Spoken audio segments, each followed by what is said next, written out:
तुलसीदास ने क्या किया, जब ये चर्चा तुलसीदास भोले बाबा के विवाह की लिख रहे थे बालकांड में, भागवत का तृतीय स्कंद और रामायण का प्रथम कांड, जब ये लिख रहे हैं, बताते हैं तुलसीदास को अपनी एक पुरानी बात याद आ गई कि जैसे भोले बाबा के चरणों की भक्ति का प्रसाद पाने के लिए गण आपस में लड़ रहे हैं कि भोले बाबा के नजदीक हम खड़े हो जाएं, कृपा के पात्र बन जाएं, ठीक उसी प्रकार तुलसी बाबा को भी अपनी पुरानी चर्चा याद आ गई। थोड़ा ध्यान से सुनना आप लोग। हमारे भारत में एक बड़े महान कवि हुए हैं, सबने उनका नाम सुना होगा, सूरदास जी। नेत्रविहीन थे, नाम ही था सूरदास, दिखाई नहीं देता था। समाज के लोगों बताया सूरदास जी को आंखों से दिखाई तो नहीं देता था परीक्षित महाराज, लेकिन ये सूरदास जी जो थे ना, ये बांके बिहारी के बहुत बड़े भक्त थे। सूरदास जी आंखों से नहीं दिखाई देता था, पर गोपाल जी के बड़े निष्ठावान भक्त थे। एक बार क्या हुआ, सूरदास जी मार्ग से जा रहे हैं तो रास्ते में गोस्वामी तुलसीदास जी मिल गए। गो माने इंद्रियां होता है, इंद्रियों का जो स्वामी बन जाए। बताते हैं कि तुलसीदास जी जब मिल गए तो उन्होंने क्या किया, तुलसीदास जी में और सूरदास जी में एक बात को लेकर के विवाद हो गया। तुलसीदास जी कहने लगे राम राम, सूरदास जी बोले राधे श्याम, बोले रे राम राम राधे राधे। अब वो राम राम करें, वो राधे श्याम करें। तुलसीदास जी बोले क्या है तुम्हारे कृष्ण में, सूरदास जी बोले रे क्या है तुम्हारे राम में, सारी जिंदगी धनुष बाण टांगे जंगल ही में घूमते रहे। अब तुलसीदास को विनोद है, भक्त का विनोद है, विनोद का मतलब मजाक। तुलसीदास जी कहने लगे रे तुम्हारे कृष्ण में क्या है, 24 घंटा कमर में बांसुरी घुसाए गोपियों के साथ में नाचता रहता है, क्या है कृष्ण में। आप लोगों को मैं एक बात और बता दूं, तुलसीदास जी ने कभी जीवन में कन्हैया को सर नहीं झुकाया। पता है क्यों? तुलसीदास जी एक बात बोला करते थे कि तुलसी मस्तक तब झुके जब हाथ कहो धनुबाण। तुलसीदास कहते थे कन्हैया से कि मैं तब तुम्हें प्रणाम करूंगा जब तुम्हारे कंधे पे धनुष बाण होगा। तभी आप लोगों ने कन्हैया की मूर्तियां देखी होंगी कैलेंडर वगैरह में, तो किसी एक जगह देखा होगा कन्हैया के हाथ में धनुष बाण है। और वो पहले नहीं है, ये रूप कृष्ण का नहीं है, कृष्ण के हाथ में तो बंसी है, तो सुदर्शन है, धनुष बाण नहीं मिलेगा। धनुष बाण राम जी के हाथों में। केवल तुलसीदास की मनसा पूर्ण करने के लिए कन्हैया ने ये रूप धारण किया था। तुलसी मस्तक तब झुके जब हाथ कहो धनुबाण। जब तुम्हारे हाथ में धनुष बाण होगा तभी ये तुलसीदास तुम्हें सर झुकाएगा। तो तुलसीदास बोले तुम्हारे कृष्ण में क्या है, सूरदास जी बोले अरे तुम्हारे राम में क्या है। तुलसीदास बोले अगर तुम्हारा कृष्ण इतना ही भगवान है, बड़ा है, तो उसने तुम्हें अंधा क्यों बना दिया, तुम्हें नेत्र दे देता। सूरदास जी बोले उन्होंने तुम्हें नेत्र दिए हैं तुलसीदास जी ताकि तुम संसार को देख सको, और मुझे गर्व है कि मुझे अंधा बनाया ताकि इस मतलबी संसार को मैं देख, मैं संसार को ना देख करके सिर्फ अपने मोहन को देख सकूं, इसलिए मैं नेत्र विहीन होकर के ही खुश हूं।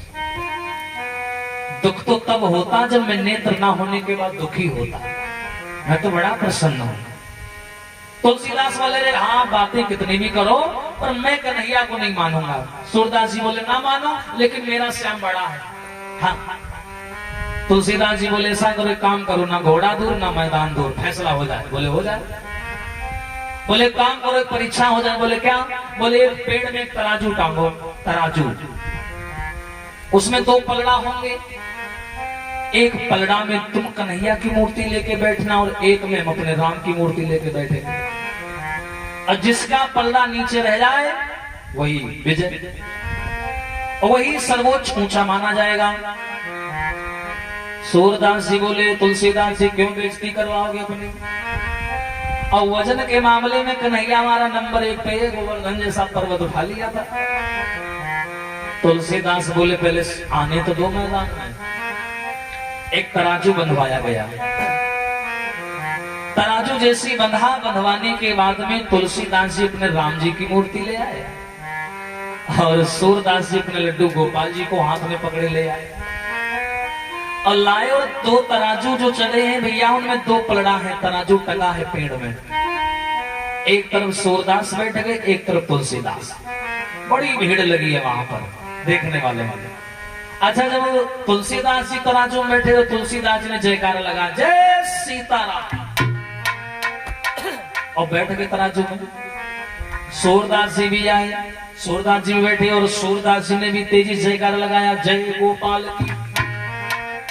अब जय गोपाल की जयकार लगाया, सूरदास जी बैठ गए। अब जैसे दोनों तराजू में बैठे तो कभी भैया सूरदास जी का नीचे रह जाए, तुलसीदास का ऊपर चला जाए, कभी तुलसीदास का नीचे रह जाए तो सूरदास का ऊपर चला जाए, और जिसका ऊपर जाए उसका कलेजा घबराए। हाँ, कभी तुलसीदास जी हंसने लगे तो कभी सूरदास जी दुखी हो जाए, और कभी सूरदास जी मुस्कुराने लगे कभी वो दुखी हो जाए। लेकिन अंत में क्या हुआ, सूरदास का पलड़ा ऊपर का ऊपर रह गया और तुलसीदास का पलड़ा नीचे आ गया। बड़ी देर तक जब वो रुका रहा तो गांव वालों ने फैसला सुना दिया कि तुलसीदास जीत गए। भैया जैसे तुलसीदास जीते, बेचारे सूरदास रोते रोते लड्डू गोपाल को लेके आए, अपनी झोपड़ी में पहुंचे। झोपड़ी में लाए, ऐसे लड्डू गोपाल को जमीन में रख दिया और पीठ करके बैठ के रोने लगे। बोले तुम बात ना करना, मेरी बेइज्जती करवा दी तुमने। लड्डू गोपाल से बातें कर रहे हैं, बोले तुमने नाक कटवा दी मेरी। हाँ, वृंदावन में तो बहुत बड़े दादा बनते थे, कहीं गोवर्धन टांग लिया, कहीं पूतना मार दी, आवाज तुमसे मेरा सम्मान नहीं बचाया गया, मेरी बेइज्जती करवा दी तुमने, मुझसे बात ना करना। गुस्सा में बैठे सूरदास जी, बताओ वो तुलसिया जीत गए हमसे। हाँ, ऐसे से करने लगे। बेचारे जब उदास होके बैठे तो जानते हो, जो लड्डू गोपाल की मूर्ति रखी थी ना, उसमें वास्तव में कन्हैया के प्राण थे। कन्हैया उस मूर्ति से बाहर निकले और निकल के सूरदास की गोद में आ गए, और गोद में आए और थोड़ी में हाथ लगाओ, कहीं बाबा। सूरदास बोले हट जाओ, मार देंगे, हम गुस्सा है तुमसे, बात ना करना, हमसे बहुत नाराज हूं मैं, मेरी बेइज्जती करवा दी तुमने। कन्हैया बोले बाबा मेरी बात तो सुनो, बेइज्जती हमने ना करवाई, तुमने अपने हाथों से अपनी हार को चुना, मैंने चुना। अरे थोड़े मोटे हो जाते कन्हैया, तुम थोड़े भारी हो जाते, हम जीत जाते। कन्हैया बोले बात भारी की थोड़ी ना थी। विचार करो बाबा जी, जब तुम पालना में बैठे थे तराजू में, तो तुमने क्या कहा था, और जब तुलसीदास जी पालना में बैठे थे तो उन्होंने क्या कहा था, जय सीताराम। तो राम भी हो गए, सीता जी हो गई। और जब तुम बैठे थे तब तुमने क्या कहा था, जय गोपाल जी। तो हम और तुम 2 लोग, और जीतेगा कौन, जिसकी तरफ 3 होंगे, और तुम्हारी तरफ 2 ही थे, एक हम और दूसरे तुम। और तुलसीदास की तरफ 3 थे, तुलसीदास, राम और सीता। तुलसीदास ने चालाकी की, उन्होंने कहा सिया राम, तो मैं राम और सीता को लेकर राम जी पहुंच गए। तुमने अगर ये कहा होता राधे श्याम, तो मैं अपनी राधा को भी लेकर के आता, फिर मैं तुलसी को जीतने नहीं देता।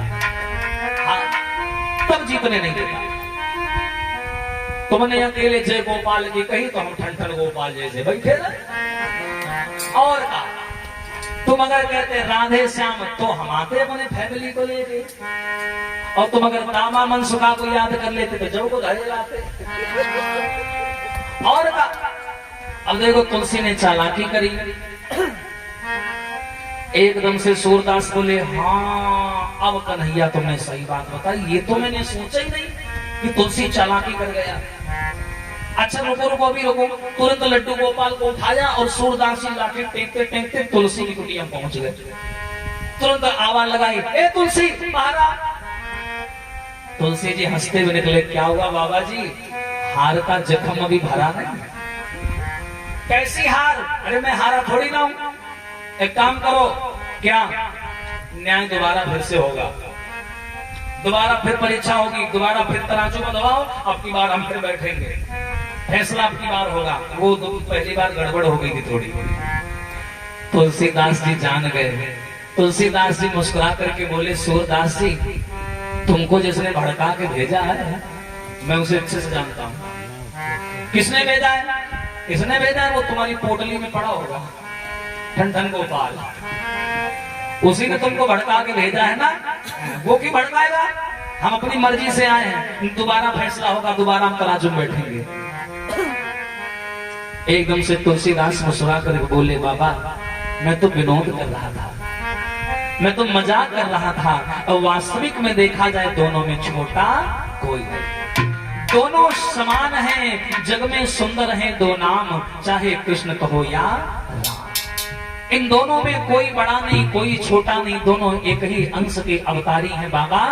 बाकी ये तो लीलाएं करते हैं, ये सब लीलाओं के अंश हैं। बोलिए सच्चिदानंद भगवान की।